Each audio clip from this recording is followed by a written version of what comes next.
제가 직장 생활을 하면서도 애를 영어를 잘하게끔 하기 위해서 그런 노력을 했었고 교육에 관심을 쏟지 않았던 아빠들이 갑자기 끼어들으려고 그러면 애들이 안 받아들입니다. 교육 불평등을 만드는 정보 비대칭 부서울이겠습니다. 남기정입니다. 백시호입니다. 오늘은 아주 특별한 손님을 모셨습니다. 바로 리딩게이트의 대표님이신 김용환 대표님을 모셨습니다. 대표님 반갑습니다. 네, 반갑습니다. 안녕하세요. 리딩게이트 대표 김용환입니다. 첫 번째 질문입니다. 엄마표 영어를 하시는 분들이라면은 리딩게이트를 모르시는 분들이 없을 것 같아요. 그래서 이제 굉장히 정평이 난 프로그램인데 대표님께서는 영어의 답을 원서 읽기에서 찾으셨다 이렇게 볼 수가 있을 것 같아요. 아이들이 영어를 습득하는 데 있어서 원서 읽기가 작용하는 원리 그걸 혹시 설명해 줄 수 있을까요? 대부분의 아이들이 좋아하는 그런 스토리북들은 뭐 캐릭터가 됐건 뭐 그림이 됐건 스토리 라인도 아이들이 흥미를 붙이기에 굉장히 최적화되어져 있고, 그리고 무엇보다도 뭐 영어를 공부하기 위해서 별도로 단어를 막 암기하거나 그럴 필요 없이 중요한 단어들이 반복적으로 나오면서 자연스럽게 단어를 알게 되고 그 단어의 쓰임새도 알게 된다는 게 가장 크고, 무엇보다도 아이들이 많은 책을 읽으면서 그들의 사고방식, 생활습관, 감정표현 이런 것들을 간접적으로 경험하면서 그 나라 문화에 대해서 잘 이해할 수 있다는 게 서로 원활한 의사소통을 하는데 가장 큰 밑거름이 아닐까 싶습니다. 상당히 공감이 가는 말씀인 것 같아요. 우리가 이제 기존에 한국에서 전통적으로 사용하던 방식은 단어를 외우고 문법 원리를 습득을 해서 이거를 합치면은 영어가 구사가 되고 이해가 된다 이런 식으로 접근했는데 그 구도가 상당수의 경우에는 부자연스러운 영어로 이 아이들을 이제 몰고 가는 경우가 많더라고요. 그래서 말을 하더라도 굉장히 직역하는 식으로 많이 하니까 원어민들이 들었을 때는 이게 뭔 소리야 이게 의도를 파악하기 힘들다 하는데, 그런 표현이 아니라 실제 살아있는 영어, 자연스러운 영어를 하게 한다는 측면에서 원서 읽기 방식이 장점이 있다. 저도 이렇게 동감하는 바입니다. 부모님들 생각에는 단어나 문법을 모르는데 어떻게 책을 읽지라고 생각을 하시는데, 이미지하고 그 빈추러기하고 같이 매치를 시키면서 이거는 뭐다라는 거를 아이들한테 이제 읽히게 되는 거죠. 그래서 그런 책에 자주 나오는 단어들을 먼저 아이들한테 읽힌 다음에 그 다음에 이제 그것들로 문장을 구성해 놓은 책들이 이제 뭐 아주 간단한 한 줄짜리 문장들로 된 책들이 한 4페이지에서 6페이지 되는 책들을 이제 애들이 접하게 됩니다. 그래서 단계별로 단어와 이미지를 매치시켜서 학습을 하게 해주고 그걸로 구성된 책을 이제 애들한테 노출시켜서 거기에서부터 이제 애들이 문장을 읽어 나갈 수 있게. 아주 쉬운 책 보면은 단어 두세 개 있고 그림 두세 개 있고 그래서 말씀하신 거랑 비슷한 형태로 이제 학습을 하게 되잖아요. 그래서 그림이 있고 단어가 있으니까 이게 매칭이 되는구나. 그래서 우리 그 사이트 워드라고 하는 거 말씀하신 게 그런 식으로 아이들이 공부를 하는 거죠. 이미지도 있고 이제 단어도 있고 뭐 어렴풋이 자세히는 모르겠지만 여러 번 반복하다 보면은 어렴풋이 알고 이제 쉬운 책 읽다 보면은 이제 이해가 좀 되는. 저도 이제 아이가 어려서 그 방식으로 이제 영어 단어 소리랑 그 그림 같은 거, 플래시 카드 같은 거 있잖아요. 그 매칭 시키는 걸 하는데, 오늘 map이라는 단어 아침에 오기 전에 했었는데 map을 이제 보여줬어요. 근데 이제 map이 길이냐고 물어보더라고요. 그래서 이제 map이 길은 아니고 이렇게 길을 그려놓은 그림이야 뭐 이렇게 알려줬는데, 대부분의 이제 맵 같은 거 좀 복잡해서 알기 힘든데 대부분의 경우 뭐 옥토퍼스 이런 거는 바로 문어 그려져 있고 옥토퍼스 소리 들리니까 이게 매칭을 시키더라고요. 그거를 약간 노동이라고 우리가 흔히 말하는 단어 암기라는 말을 들었을 때 불러일으키는 그 고된 느낌 그런 식으로 접근하지 않고 그림이 있으니까 약간 궁금해하고 이런 식으로 해서 약간은 괜찮다 아이들이 받아들이기에 이렇게 느껴지더라고요. 그래서 책 읽기도 이제 한쪽에 뭐 한두 단어 있는 경우에는 그 메커니즘이 적용이 돼서 구현이 되는 것으로 보이는데, 그거를 이제 하시는구나. 요건 뭐 첨언을 해드리면은 상당수의 어학원에서 이제 영어를 영어로 배우는 학원에서도 처음에 입문 단계에서는 그 플래시 카드 같은 걸 많이 쓰잖아요. 그래서 이거를 약간은 모니터, 컴퓨터 모니터로 하는 그런 체제다라고 봐도 맞습니다. 비슷할까요? 예. 어머니들이 욕심을 내는 거죠. 아이의 나이, 학년을 고려를 해서 자꾸 그 레벨에 맞는 책을 읽으라고 하는데 아이들한테 버겁습니다. 그러니 욕심을 조금 내려놓으시고 조금 낮은 레벨부터 시작을 해서 차근차근 올라가면 아이들이 책 읽는 재미만 느끼면 가속도는 굉장히 놀라울 정도로 빨리 성장을 하고 있습니다. 그래서 부모님들이 그렇게 책을 읽지 않았던 아이들은 비록 낮은 레벨의 책을 읽더라도 한 권 한 권 읽을 때마다 아낌없는 칭찬을 해주시고 그 인커리지를 해주시면 아이들은 굉장히 빨리 부모님의 기대보다 빨리 적응을 하게 됩니다. 대표님이 인터뷰하신 거를 보면은 따님이 영어를 좀 잘했으면 좋겠다는 마음에서 아빠표 영어를 진행하셨다라는 것으로 알고 있어요. 어떤 방식으로 지도를 하셨을까요? 제가 제 딸을 가르치기 시작을 했을 때는 그때 그 디즈니 영어라는 게 있었습니다. 비디오 테이프 12개로 구성이 돼 있었는데요. 그러면 그걸 비디오 연결해서 TV로 나오면 모든 단어 율동을 다 따라하게 하고 그거를 또 오디오 테이프에다가 녹음을 해서 차 타고 다닐 때도 계속 노출을 시켜서 그렇게 해서 12개 테이프를 아마 한 24개월 뭐 이 정도 걸려서 다 했던 것 같아요. 그게 5살 때 시작해 학교 들어가기 전까지 12권을 다 떼고 나니까 애가 어느 정도는 이제 듣는 것도 그렇고 이 좀 책을 읽을 수 있는 수준이 되더라고요. 그래서 이제 그 다음부터는 스토리북에 이제 접근을 시켰죠. 그 당시에는 오디오 테이프 하나, 책 한 권 이렇게 그 포장된 것들이 많이 있었는데 제가 한 300~400권은 좋게 읽힌 것 같아요. 계속 오디오 들어가면서 책 읽고 오디오 듣고 책 읽고 이제 그거를 가지고 이제 쭉 진행을 하는데 그러다가 레벨이 높아지니까 제가 이제 감당을 할 수 없어서 이제 학원을 보냈던 거고요. 그래서 아빠표 영어라고 하기는 좀 너무 부끄럽기는 한데 그런 식으로 제가 직장 생활을 하면서도 애를 영어를 잘하게끔 하기 위해서 그런 노력을 했었고 이제 마지막에 둘째를 가르치기 위해서 프로그램을 개발하게까지 된 것 이제 그게 제가 생각하기에 아빠표 영어라고 생각을 해서 표현을 그렇게 했습니다. 사모님께서도 대표님과 같은 어떤 그런 교육관을 가지고 계셨어요? 아니요. 집사람은 초등학교 교사인데 저하고는 좀 달랐고 저는 어떻게든 애들을 이렇게 동기부여시켜서 끌고 가려고 하는 입장이고 집사람은 놔둬도 제 할 놈은 한다. 전혀 신경 안 썼습니다. 네, 영어는 전혀 신경을 안 썼고 영어는 나는 그 교대 1학년 때 프레시맨 잉글리시 한 이후로 영어를 해본 적이 없으니까 나는 영어는 못해. 그러고선 당신이 이제 해. 이제 이렇게 된 거죠.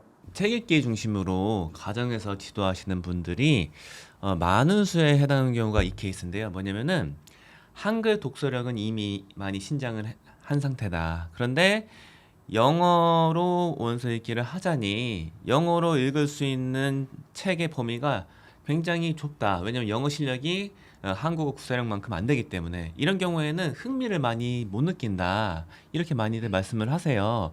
이걸 어떻게 타개하면 좋을까요? 실제로 한글 독서와 영어 독서 간의 그 차이가 나면 아이들이 실제로 잘 안 읽으려고 하는 게 맞습니다. 그래서 어머님들한테 저희가 강조를 하는 것도 그 갭이 벌어지지 않게 유지를 해주셔야 됩니다라는 것을 많이 강조를 하는데요. 그래도 늦게 시작하더라도 다행인 점은 아이들이 이제 인지 능력이 그만큼 올라왔기 때문에 늦게 시작하더라도 그걸 충분히 따라잡을 수 있다라는 게 그건 장점이기는 한데 2010년도에 개포동에다가 행복한 영어 도서관 아이리드라고 하는 독서 전문 학원을 만듭니다. 그때 운영 사례를 좀 말씀을 드리면 그때 많은 아이들이 이제 책을 읽지 않은 고학년 아이들이 옵니다.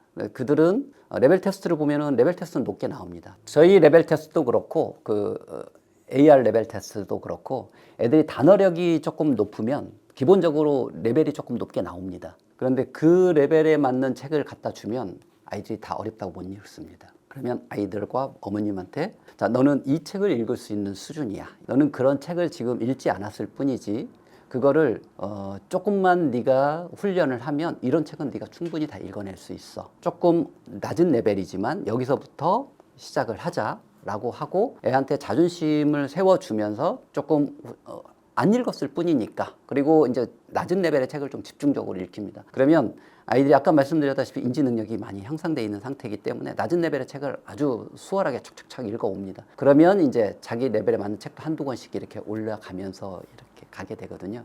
그래서 그런 어머님들의 질문을 이제 저도 설명이 다니고 그러면 많이들 하시는데 어머님들이 욕심을 못 내려놓기 때문입니다.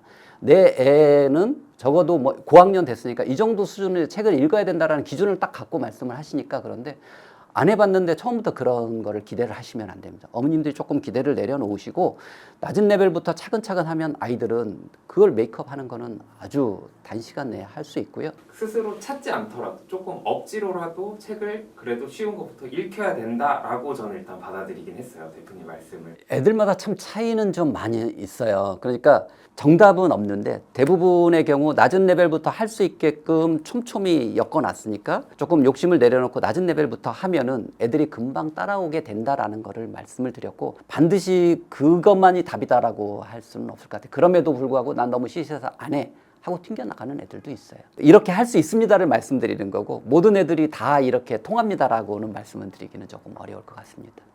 엄마표 영어, 이 가정에서 지도하는 것을 이제 요새 그렇게 많이 부르더라고요. 그것을 흔히 성공에 가깝게 가게 하기 위해서는 단 하나의 키워드가 있다 하면 뭘까요? 단 하나를 꼽으라면 consistency. 이게 사실 영어 책을 꾸준히 읽어서 영어 실력을 향상시키라는 건 아주 지난한 과정이에요. 선생님한테 수업을 받는 것과 책을 통해서 자기 스스로 영어를 습득해 나가는 과정은 좀 많이 다릅니다. 뭐 조금 나태해지면 선생님이 끌어줄 수도 있고 뭐 숙제로 이렇게 할 수도 있고 그렇지만 책을 놓으면 물론 거기까지는 성장을 하지만 계속적인 성장을 스스로 해나가야 되기 때문에 그거는 자기가 꾸준히 한 계단 한 계단 밟아서 올라가지 않으면 이루기가 힘들기 때문에 계속 꾸준하게 나아가는.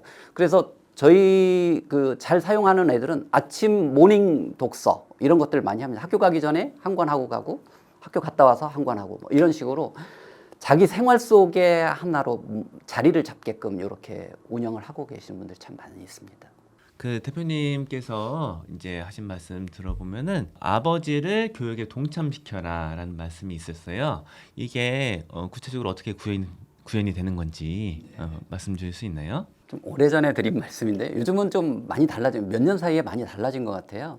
요즘 육아하는 거 보고 그러면은 같이 다 분담도 하고 예전에 좀 몇 년 전까지만 해도 애들 명문대에 보내려면 뭐 아빠의 무관심, 조부모의 재력 뭐 이런 농담까지 있을 정도로 회자되고 그랬었는데 일단 아이들이 한 사람이 교육을 전담해서 하는 건 사실 좀 힘듭니다.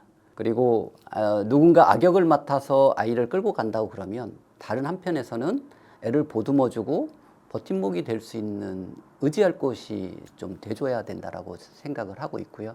그래서 서로 잘 조율을 해가면서 아이를 이끌고 가는 게 필요해서 그런 말씀을 드렸고 특히 사춘기 때 전혀 교육에 관심을 쏟지 않았던 아빠들이 엄마가 제 사춘기 와서 나 힘들어라고 SOS를 청하니까 갑자기 끼어들으려고 그러면 애들이 안 받아들입니다. 애들이 안 받아들이니까 그것보다는 아이들한테 항상 관심과 애정을 가지고 같이 동참을 좀 해주는 게 나중을 위해서도 좋겠다라는 말씀을 드렸고 그리고 아빠들이 대부분 이제 경제 활동을 하고 있으니까 직업이라든지 경제 뭐 사회 돌아가는 문제를 아이들하고 같이 얘기를 나누게 되면 아이들이 자기 진로를 찾아가는데도 많은 도움이 된다라고 생각을 하고요. 아이들이 학습 못지않게 저는 강조하는 게 화목한 가정이라고 생각을 합니다. 좋은 환경 속에서 화목한 가정에서 아이들이 사랑을 듬뿍 받고 자랄 수 있도록 그런 분위기를 조성을 하고 그런 환경을 조성하는데 아빠들이 적극적으로 나서줘야 아이들한테 좋은 환경 속에서 학습도 잘 갈 수 있다. 그런 차원에서 아빠도 적극적으로 동참을 하셔라 라고 말씀을 드렸던 겁니다. 대표님이 생각하시는 이상적인 영어 학습이 있을 것 같아요. 그걸 가지고 이제 리딩 게이트를 번창시키신 것 같습니다. 일단 이상적인 영어 학습을 어떤 걸로 생각하고 계시는지. 제가 처음에 의도했던 이상적인 교육 방향은 아이들이 한 권의 책을 읽었을 때 그걸 한 권을 읽은 걸로 끝내지 않았으면 좋겠다. 아이들이 독후 활동을 통해서 책을 2번, 3번 읽는 효과를 좀 내고 싶다라는 게 이 프로그램을 이제 시작한 취지라고 생각을 하시면 됩니다. 그래서 열심히 읽은 책을 뭐 리스닝 테스트도 있고 단어도 있고 그렇지만 제가 가장 역점을 둔 거는 서머라이징 하는 훈련 단계가 이제 3번째 단계로 들어가 있는데요. 그렇게 한번 해보면서 자기가 읽은 책의 내용을 한번 정리를 해보는 훈련, 습관 그런 것들이 아이들이 말로 표현하고 글로 표현하는데 연결될 수 있는 그 연결고리라고 생각을 해서 리딩을 통해서 많은 인풋을 넣어주는 것 플러스 그것이 말하기와 글쓰기 좋은 아웃풋으로 연결될 수 있게끔 하고자 했던 것 제가 생각했던 가장 이상적인 독서 모델로 생각을 해주시면 될 것 같습니다. 리딩 게이트의 이제 특징이 독후 활동이 굉장히 강화된 그런 프로그램이다 제가 이렇게 인지를 하고 있어요. 근데 이런 경우에 이제 일종의 게임 시스템처럼 아이들이 내가 이 정도 했으니까 이 정도 성취가 있었다. 이거 구도를 잘 만들었다 이렇게 볼 수가 있을 것 같은데요. 이 경우에는 어떻게 보면은 보상을 위해서 책을 읽게 되는 약간은 책 읽기가 도구화가 될 수 있지 않을까 하는 느낌이 존재하는데 이 점에 대해서는 어떻게 생각하시는지 궁금합니다. 보상이 도구화되는 거는 그것보다 더 재밌는 것들이 더 훨씬 많지 않을까 싶고요. 보상이라는 차원이 그냥 아이들이 그 보상 자체도 쉽지는 않습니다. 저희 컨텐츠를 이용을 하고 70점 이상을 맞으려면 제대로 책 읽기를 해야 70점을 맞을 수 있습니다. 그래서 그 어머님들이 해보면 이게 쉽지 않구나. 내가 왜 칭찬을 하라고 하는지를 알겠다라는 말씀들을 많이 하시는데 책 한 권을 읽고 독후 활동이 만만치 않은데 그거를 열심히 한 아이들한테 칭찬을 많이 해주시라는 거고 그게 쌓여있는 애들한테 뭐 조금의 아이들이 좋아할 만한 거를 보상을 하라는 얘기지 그게 뭐 한 권 한 권 할 때마다 그 보상 때문에 애들이 하고 그런 개념은 아니고요. 일정 수준을 갔을 때 이제 거기에 따른 보상이 있다라는 얘기지. 그리고 그 보상은 어머님들이 해보면 이거 받을만 하네 다 느끼십니다. 애들한테 이게 하라고 하는 게 쉬운 게 아니었구나. 내가 해보니 참 쉽지 않네 라는 거를 아시게 되는데요. 그래서 스스로 뭔가를 알아간다는 게 쉽지 않으니까 많은 칭찬을 해주시고 그렇게 노력한 애한테 충분히 그에 따르는 보상을 해주라는 의미지. 그게 뭐 저희가 하는 것처럼 뭐 태블릿을 준다 뭐 이렇게 큰 거는 애들이 달릴만 하죠. 꼭 물질적인 보상이 아니라 아직 책을 읽을 마음의 준비가 안 됐는데 걔네들을 책을 읽게 하기 위한 유인책이지. 그래서 처음에 바퀴가 움직이고 나면 그 다음은 굉장히 잘 달려갑니다. 그런 바퀴가 움직일 때까지는 그런 보상이 좀 필요한 거다. 이렇게 이해를 하시면 좋을 것 같습니다. 오늘 귀한 손님이신 김용환 대표님을 모시고 아주 소중한 이야기를 나눠보았습니다. 대표님 감사드립니다. 네, 초대해 주셔서 감사합니다. 네. 오늘은 이 정도로 마무리할까요? 네. 감사합니다.